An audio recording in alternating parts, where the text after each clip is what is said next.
Ayan mga kaves, magandang araw mga kaveshi, kumusta kayo dyan?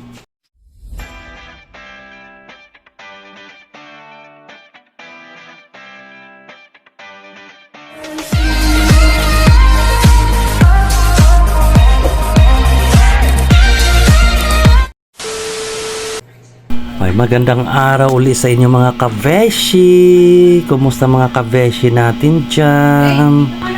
Ayan mga kabeshi, papakita ko na naman sa inyo kung paano magkulay mga kabesh para i-share ko na naman sa inyo yung ating talent mga kabesh.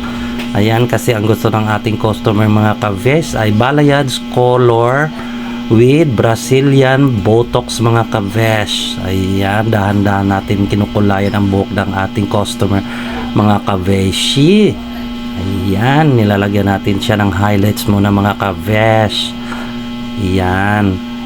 Ang hinalo natin sa ating highlights mga kavesh sa ating bleach color mga kavesh ay 12% para mabilis mag-react yung kulay. Para mga after 30 minutes mga kaveshi, punduin natin siyang banlawan.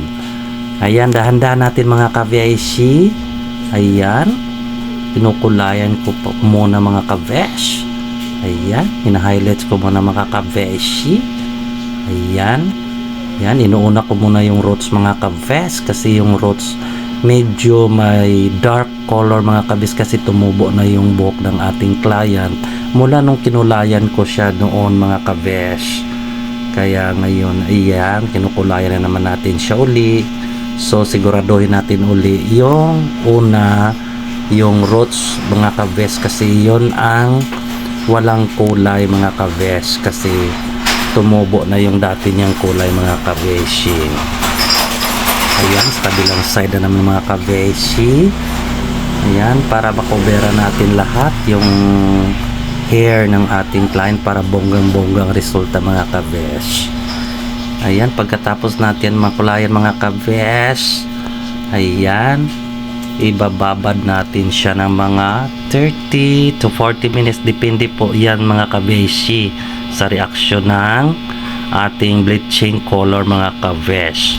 Ayan, babad muna natin siya mga kavesh na mga almost 30 minutes mga kavesh, tapos babanlawan natin yung hair ng ating customer mga kaveshi.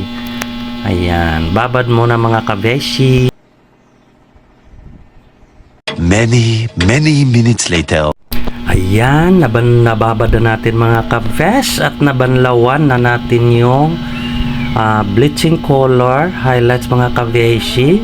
Ngayon, susuklayin muna natin mga kavesh, tapos i-blow dry natin mga kavesh na mga 80% dry mga kaveshi kasi papatungan natin siya ng ash gray color mga kavesh.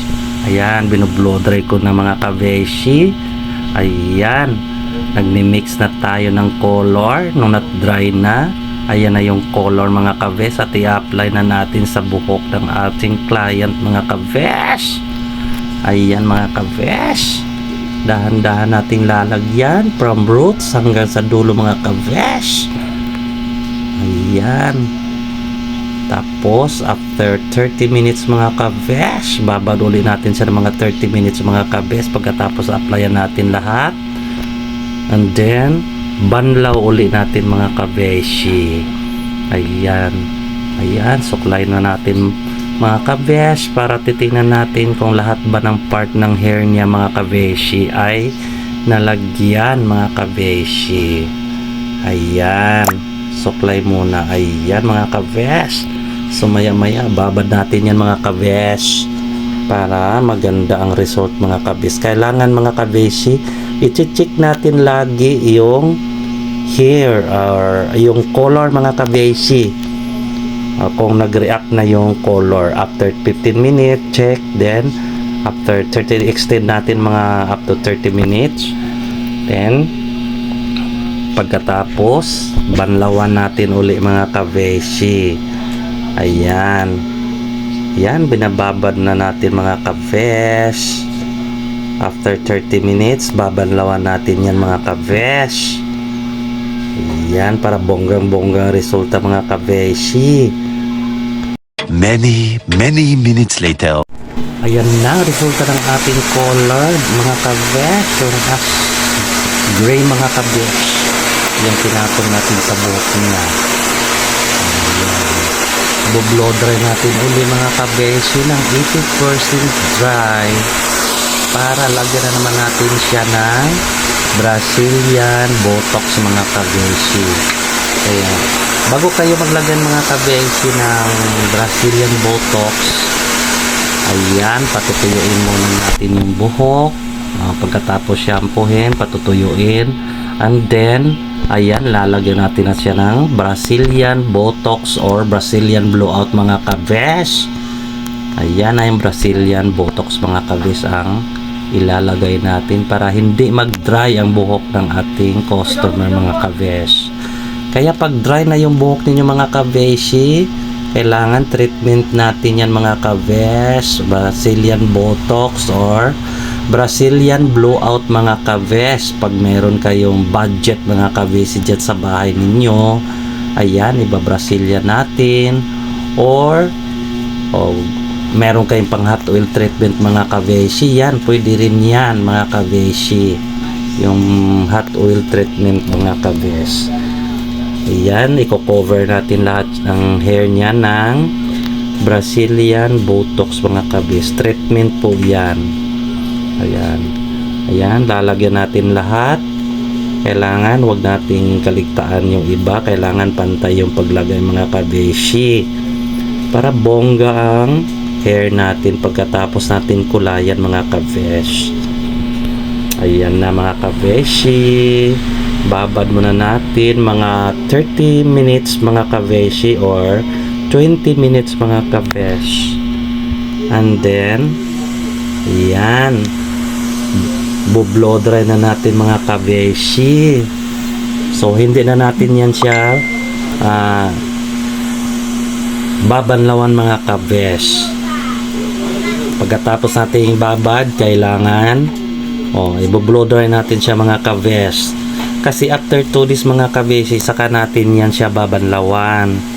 Ayan, patutuyuin muna natin siya ng mga 100% dry mga kabesh bago natin siya paplantsahin. Padadaanan po natin yan ng plancha mga kabeshi para bongga, para mag-lock yung gamot doon sa hair ng ating customer mga kabeshi, para mag-absorb talaga yung ating Brazilian Botox or kung gusto niyo Brazilian Blowout. Ayan, ang ating Brazilian mga kabeshi.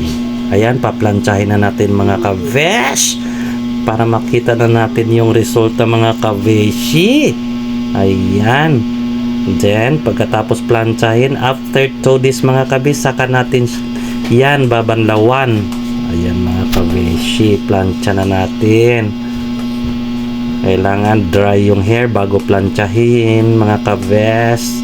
Ayan, palatanda at paalala ko sa inyo mga kabeshi, bago plantsahin yung buhok, ayan, kailangan dry siya. Kailangan patuyuin natin siya.